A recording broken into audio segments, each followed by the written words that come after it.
Növbəti Sabit elektrik dövlətinin hissələrini qeyd edir. Gözləmə lambası yanacaqlardan və akarsudan əmələ gələn enerjini istehsalında və məişətdə geniş ehtiyac duyulan elektrinə çevrilən yerlərə elektrik, istilik və s.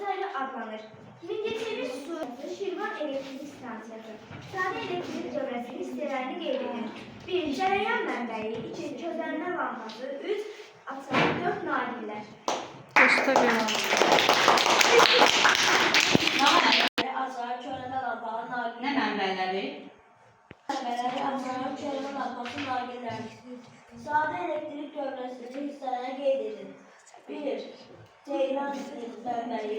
Ceyran, uşaqlar, düz yoldaşımız düz məlumat verdi. Sadə elektrik dövrəsinin cərəyan mənbəyi, közəlmə lambası, açar və naqillərdən ibarət. Sadə elektrik dövrəsinin hissələrini qeyd edin. 1. Cərəyan mənbəyi. Çevirsəm də. Közəlmə lambası, açar, 4 naqillər. Aferin, dördüncə.